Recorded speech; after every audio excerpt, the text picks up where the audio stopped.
Ahoy there, Legion! Last Friday was the official Devstream 49. It was a fairly laid-back stream as Sheldon was in charge instead of our loyal Lotus, and about half of it showcased PvP and what their plans are for it. Feel free to watch the hour-long segment, I'll put a linky in the description, but here is our recap and review. Tenno concerned about Xcal's recent nerfs or changes? Worry not. As time goes on, they might feel the need to do this to other frames as well. So you know, equal opportunity nerfs, sir.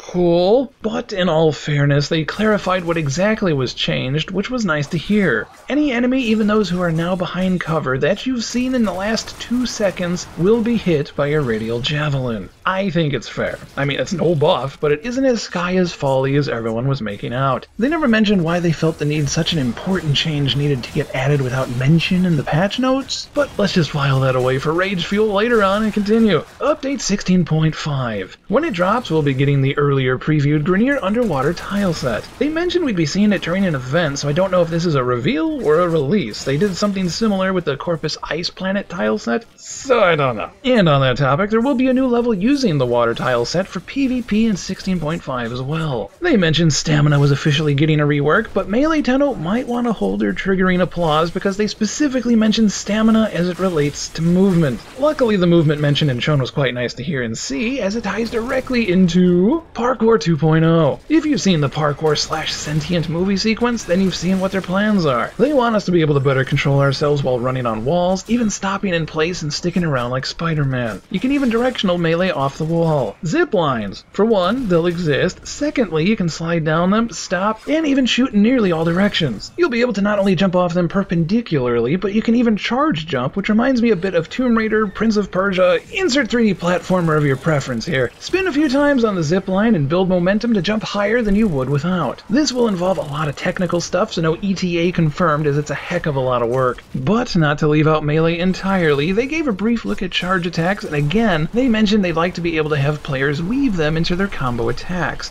This requires a lot of work on each stance mod and might even break some, as several require you hold an attack to initiate the combo in the first place. If you like the Grineer Manic, you'll be happy to know the Riot MOA is very close to release. Ominous and cryptic overtones. As far as PvP goes, Update 16.5 will include both Deathmatch and Team Deathmatch. I've never been a fan of Deathmatch, but Team Deathmatch is acceptable and I'll likely give it a gander. I fear this will drain players away from Capture the Cephalon though, as that's slightly more strategic. There will be at least 3 new maps, one of those being the underwater tile set. They also mentioned they will likely tweak the original Conclave maps to fit this mode, so fans of those expect to see them sooner than later. Some players have requested that the Cephalon carrier be slowed down or not be able to copter, which I said last Monday seemed unnecessary. DE must have tuned into that one because they aren't going to change it, which means they are amazing, awesome, and know exactly what they're doing, and I am in no way biased. At least until they come out with something I disagree with next patch, but for now, banana stickers to DE. Any worries about changes to the game affecting other parts of it were mostly squashed, as they said PvE changes will eventually make their way to PvP, but not the other way around.